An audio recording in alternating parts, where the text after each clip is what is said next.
പിണറായി സർക്കാരിന്റെ ഭരണപരാജയങ്ങൾ ഓരോന്നായി എണ്ണിപ്പറഞ്ഞ് കോൺഗ്രസ് പ്രതിനിധി ജിൻഡോ ജോൺ. സർക്കാരിന്റെ വീഴ്ചകൾ അക്കമിട്ട് നിരത്തിയുള്ള ചോദ്യങ്ങൾക്ക് മുന്നിൽ ഇടതുപക്ഷ പ്രതിനിധി സജീഷിന് മറുപടി നൽകാൻ സാധിക്കാതെ വന്നതോടെ ചർച്ച ചൂടുപിടിച്ചു. സംസ്ഥാനത്തെ രൂക്ഷമായ വിലക്കയറ്റം ഉൾപ്പെടെയുള്ള ഭരണപരമായ വീഴ്ചകളാണ് ജിൻഡോ പ്രധാനമായും ചൂണ്ടിക്കാട്ടിയത്. ഇത്രയധികം കോടികൾ കയ്യിലുള്ള ഒരു സംസ്ഥാന സർക്കാർ എന്തിനാണ് പ്രധാനമന്ത്രി നരേന്ദ്രമോദിയുടെ കുൽസിത താല്പര്യങ്ങൾക്ക് മുമ്പിൽ കീഴടങ്ങുന്നതെന്നും PM ശ്രീ പോലുള്ള പദ്ധതികളിൽ ഒപ്പിടുന്നത് എന്തിനെന്നും ജിൻഡോ ചോദ്യമുയർത്തി. പ്രതിപക്ഷത്തെ കൂട്ടിയോജിപ്പിക്കാൻ ശ്രമിക്കുന്നതിന് മുൻപ് മുന്നണിയിലെ CPIയെയും MA ബേബിയെയും കൂട്ടിയോജിപ്പിക്കാനാണ് സർക്കാർ ശ്രമിക്കേണ്ടതെന്നും അദ്ദേഹം പരിഹസിച്ചു. സർക്കാരിന്റെ എല്ലാ തോന്നിവാസങ്ങൾക്കും ഒപ്പം നിൽക്കലല്ല പ്രതിപക്ഷത്തിന്റെ ചുമതലയെന്നും ഓർമ്മിപ്പിച്ചു. മുൻ മുഖ്യമന്ത്രി ഉമ്മൻചാണ്ടിയുടെ 5 വർഷത്തെ ഭരണവുമായി പിണറായി സർക്കാരിന്റെ 9.5 വർഷത്തെ ഭരണത്തെ താരതമ്യം ചെയ്യാനും ജിൻഡോ വെല്ലുവിളിച്ചു. ഉമ്മൻചാണ്ടി സർക്കാരിന്റെ കാലത്ത് 26 രൂപയായിരുന്ന അരിക്ക് ഇന്ന് 60 കഴിഞ്ഞ് 70ലേക്ക് എത്തുന്നു. വെളിച്ചെണ്ണയുടെയും ബസ് ചാർജിന്റെയും വർധനവും അദ്ദേഹം ചൂണ്ടിക്കാട്ടി. ഇത്തരത്തിൽ ഭരണവീഴ്ചകൾ ഒന്നിനു പുറകെ ഒന്നായി നിരത്തിയ ജിൻഡോയുടെ ചോദ്യങ്ങൾക്ക് ഇടതുപക്ഷ പ്രതിനിധിക്ക് വ്യക്തമായ മറുപടി നൽകാൻ സാധിച്ചില്ല. ജിൻഡോയുടെ തീപാർന്ന പ്രതികരണം ഒന്ന് കണ്ടുവരാം. എന്തുകൊണ്ടാണ് ഒപ്പിട്ടത്? ഇത്രയധികം കോടികൾ കൊടുക്കാൻ കയ്യിൽ പണമുള്ള ഒരു സർക്കാരാണെങ്കിൽ എന്തുകൊണ്ട് PM ശ്രീയിൽ ഒപ്പിട്ട് നരേന്ദ്രമോദിയുടെ കുൽസിത താല്പര്യങ്ങളുടെ മുമ്പിൽ സെൽഫി സ്റ്റാൻഡ് വെച്ച് കീഴടങ്ങുന്നു എന്നുള്ള ചോദ്യത്തിന് ഉത്തരം നൽകാൻ പറ്റില്ല. പിന്നെ അദ്ദേഹം പറയുന്നത് പിണറായി വിജയൻ സർക്കാർ പ്രതിപക്ഷത്തെ കൂടി കൂട്ടിയോജിപ്പിച്ചു കൊണ്ടുപോകാൻ താല്പര്യമുള്ള സർക്കാരാണ്. പ്രതിപക്ഷത്തെ കൂട്ടിയോജിപ്പിക്കേണ്ടപ്പ നിങ്ങളുടെ മുന്നണിയിലുള്ള CPI ഒന്ന് കൂട്ടിയോജിപ്പിക്കുക, നിങ്ങൾ അഖിലേന്ത്യാ ജനറൽ സെക്രട്ടറി MA ബേബിനെ ഒന്ന് കൂട്ടിയോജിപ്പിക്കുക, എന്നിട്ട് പ്രതിപക്ഷത്തെ കൂട്ടിയോജിപ്പിക്കാം. നിങ്ങൾ നടത്തുന്ന മുഴുവൻ തോന്നിവാസങ്ങളുടെ ഒപ്പം നിൽക്കലല്ല പ്രതിപക്ഷത്തിന്റെ ചുമതല. പ്രതിപക്ഷത്തിന്റെ ചുമതല എന്ന് പറഞ്ഞാൽ നിങ്ങളെ ചൂണ്ടിക്കാണിക്കുക എന്നുള്ളതും കൂടിയുണ്ട്. അത് നിങ്ങൾക്ക് മനസ്സിലാകുന്നില്ലേ? നിങ്ങൾ എന്ത് ചെയ്താലും അതിനെ പിന്തുണയ്ക്കലല്ല ഞങ്ങളുടെ പണി. ഇനി നിങ്ങൾ പറയുന്നുണ്ട് പിണറായി വിജയനെയും ഉമ്മൻചാണ്ടിയെ താരതമ്യം ചെയ്യണമെന്ന്. ഞാൻ വെല്ലുവിളിക്കുന്നു. ഉമ്മൻചാണ്ടി സർക്കാരിന്റെ കാലത്തെ 5 വർഷക്കാലത്തെ പ്രവർത്തനങ്ങൾ, അതും ഇന്ന് 9.5 കൊല്ലമായിട്ട് കേരളം ഭരിക്കുന്ന പിണറായി വിജയനെ താരതമ്യം ചെയ്യണമെന്ന് തന്നെയാണ് ഉത്തരവാദിത്വ ബോധത്തോടെ ഞാൻ കേരളത്തിലെ പൊതുജനങ്ങളോട് പറയുന്നത്. അന്നത്തെ വിലക്കയറ്റത്തോത്, അന്ന് അരിക്ക് 26 രൂപ, ഇന്ന് അരിക്ക് 60 കഴിഞ്ഞ് 70ലേക്ക് എത്തുന്നു. അപ്പൊ അങ്ങനെ ഓരോന്നെടുത്ത് പരിശോധിച്ചോ. അന്നത്തെ വെളിച്ചെണ്ണയുടെ വില, ഇന്നത്തെ വെളിച്ചെണ്ണയുടെ വില, അന്നത്തെ ബസ് ചാർജ്, ഇന്നത്തെ ബസ് ചാർജ്, ഇതിനെ താരതമ്യം ചെയ്തിട്ട് ഇന്നത്തെ ഈ പറഞ്ഞ ക്ഷേമ പെൻഷനിലെ 400 രൂപയുടെ വർധനവും കൊണ്ട് അതിനെ അഡ്രസ് ചെയ്യാൻ പറ്റുമോ എന്ന് നിങ്ങൾ പരിശോധിക്കണം. PSC മെമ്പർമാരുടെ 2.25 ലക്ഷത്തിൽ നിന്ന് 3,85,000 ശമ്പളം വർദ്ധിപ്പിച്ചല്ലോ. സർക്കാർ അഭിഭാഷകരുടെ ശമ്പളം വർദ്ധിപ്പിച്ചല്ലോ. എന്തുകൊണ്ടാണ് ആശാ വർക്കർമാർക്ക് കേവലം 33 രൂപയാക്കിയത്? എന്തുകൊണ്ടാണ് ക്ഷേമ പെൻഷൻ മേടിക്കുന്ന ആളുകൾക്ക് കേവലം 400 രൂപ മാത്രം വർദ്ധിപ്പിച്ചത്? അതും നിങ്ങളുടെ പ്രകടന പത്രികയിൽ പറഞ്ഞതിനേക്കാൾ 500 രൂപ കുറവിൽ 4.5 വർഷം കഴിഞ്ഞിട്ട് നിങ്ങൾ പ്രഖ്യാപിക്കുന്നത്. അപ്പൊ നിങ്ങളുടെ പ്രയോറിറ്റി നിങ്ങളുടെ സർക്കാരുമായി ബന്ധപ്പെട്ട പാർട്ടി നേതാക്കന്മാർ മാത്രമാണ്. പിന്നെ ആശുപത്രിയുടെ മേന്മയെ കുറിച്ച് പറയുന്നു. ഞാൻ കേരളത്തിലെ സർക്കാർ ആശുപത്രിയിൽ ചികിത്സ തരുന്ന ഒരു മനുഷ്യൻ തന്നെയാണ്. പക്ഷേ എല്ലാം പൂർണ്ണമായിട്ട് ശരിയാണെന്ന് പറഞ്ഞാൽ സതീഷ് അംഗീകരിക്കാൻ പറ്റില്ല. കോട്ടയത്തെ കെട്ടിടത്തിന്റെ 3 നില കെട്ടിടം ഇടിഞ്ഞു വീണ് ബിന്ദു മരിച്ചത് 2 മണിക്കൂറോളം രക്ഷാപ്രവർത്തനം വൈകിട്ടാണ്. ശസ്ത്രക്രിയ ഉപകരണങ്ങളില്ല, സൂചിയും നൂലുമില്ല, പഞ്ഞിയില്ല. ആശുപത്രിയുടെ വാർഡിൽ പോലും രോഗികൾ പീഡിപ്പിക്കപ്പെടുന്നു, ആംബുലൻസിൽ പീഡിപ്പിക്കപ്പെടുന്നു. ആശുപത്രിക്ക് വാർഡിനകത്ത് പാമ്പുകടി ഏൽക്കുന്ന സാഹചര്യം ഉണ്ടാകുന്നു.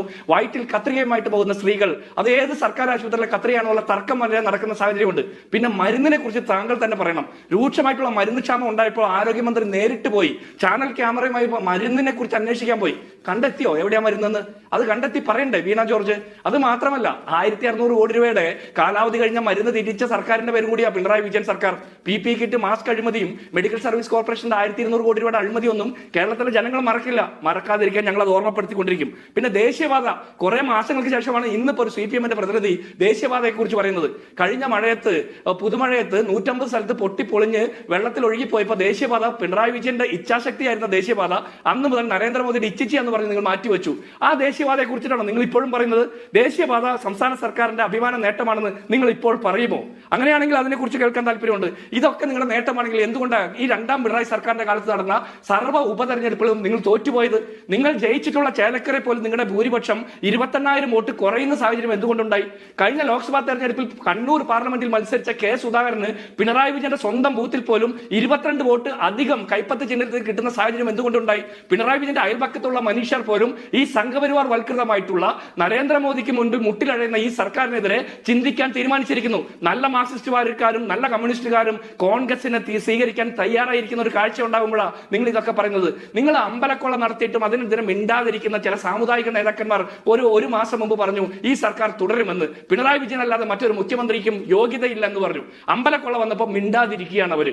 അത് കഴിഞ്ഞിട്ട് നിങ്ങൾ ഓരോന്നോരോന്ന് പ്രഖ്യാപിക്കുമ്പോഴും കൃത്യമായിട്ട് ഇടവേളകളിൽ നിങ്ങളുടെ പ്രചരണത്തെ ഇല്ലാതാക്കുന്ന രീതിയിലുള്ള വാസ്തവമായിട്ടുള്ള കാര്യങ്ങൾ പുറത്തു വരുന്നു. അതിദരിദ്രരില്ലാത്ത ഒരു സംസ്ഥാനമാണ് കേരളം എന്നല്ലേ നിങ്ങൾ പ്രഖ്യാപിക്കാൻ വന്ന 1-ാം തീയതി. അതിദരിദ്രരില്ലാത്ത ഒരു സംസ്ഥാനമാണെങ്കിൽ പിന്നെ എന്തിനാണ് മാഷെ ക്ഷേമ പെൻഷൻ 400 രൂപയായിട്ട് വർദ്ധിപ്പിക്കുന്നത്?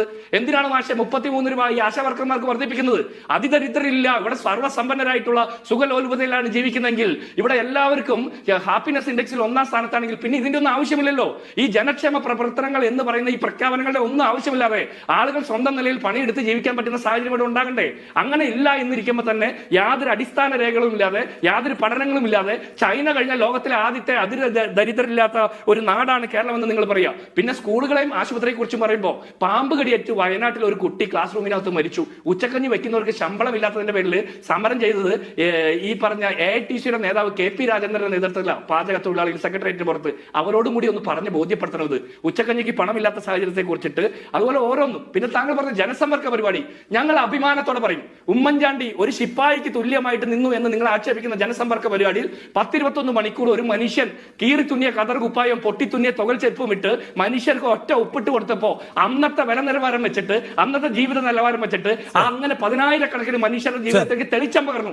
പകരം നിങ്ങൾ നടത്തി ഒരു നവകേരള സദസ്സ്, 1,05,00,000 ആഡംബര വാഹനത്തിൽ സഞ്ചരിക്കുന്ന കക്കൂസും 360 ഡിഗ്രി തിരിയുന്ന കസേരയും ഒക്കെ ആയിട്ട് എന്താ ചെയ്തത്? മെഡിക്കൽ ഷോപ്പിൽ പോകുന്ന മനുഷ്യരെ അറസ്റ്റ് ചെയ്തിരുത്തി ആളുകളെ തലയടിച്ച് ഓടിച്ചിട്ട് ജീവൻ രക്ഷാപ്രവർത്തനം